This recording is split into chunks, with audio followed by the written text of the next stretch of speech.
Y nos quedamos en Colombia porque allí el recrudecimiento de la violencia guerrillera deja un balance de al menos 27 muertos según la Defensoría del Pueblo. Las víctimas son principalmente civiles, aunque también habría irregulares. Según el gobierno, ha habido choques entre estos disidentes de la FARC y el ELN en el departamento de Arauca, fronterizo con Venezuela. Sin embargo, la Fiscalía ahora sostiene que las víctimas no habrían muerto directamente en combates, sino que recibieron disparos a corta distancia.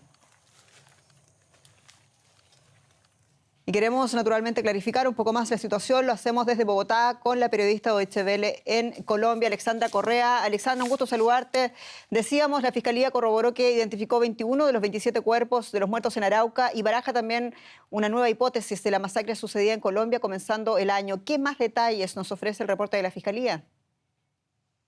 Así es, la Fiscalía informó que identificaron 14 colombianos y 7 venezolanos de esos 27 cuerpos, entre estos 2 mujeres, 2 menores de edad, y que tras investigaciones y necropsias en medicina legal, efectivamente los asesinatos no se habrían cometido en combates, sino que habrían sido selectivos, es decir, que tenían un objetivo marcado, Jenny, pues todas las personas que murieron, según el ente investigador, recibieron disparos a corta distancia y en modalidad sicarial, que fueron buscados en sus viviendas, los habrían obligado a abandonarlas y posteriormente las asesinaron.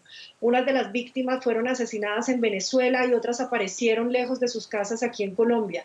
El fiscal colombiano Francisco Barbosa también dijo, Jenny, que hay indicios de que al menos 8 de los muertos estén vinculados con actividades ilegales y que de estos 4 pertenecerían a disidencias de las FARC. Alexandra, ¿qué pasa en la frontera entre Colombia y Venezuela, en donde se ha recrudecido la violencia? ¿Y por qué el gobierno colombiano no ha podido ponerle freno a esa ola de violencia pese al proceso de paz y culpando también, sabemos, por ello al gobierno venezolano? En Arauca, frontera con Venezuela, operan disidencias de las FARC y el ELN y ambos se disputan a muerte el control de la zona por el negocio del narcotráfico, Jenny, la extorsión y el contrabando. Hay pistas clandestinas al otro lado de la frontera para sacar la cocaína hacia Estados Unidos y Europa, y esto genera una espiral de violencia entre grupos armados que someten a la población civil y ponen en peligro a quien se oponga a ellos.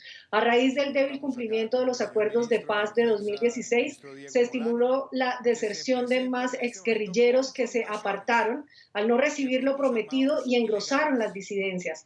Al mismo tiempo, hay una migración venezolana vulnerable, Jenny, que se vuelve presa del reclutamiento forzado o voluntario de los grupos al margen de la ley, y por esto podríamos explicar que haya venezolanos dentro de las víctimas. Colombia y Venezuela se culpan mutuamente de la violencia fronteriza mientras las relaciones diplomáticas continúan rotas, Jenny. Alexandra Correa, muchas gracias en Bogotá.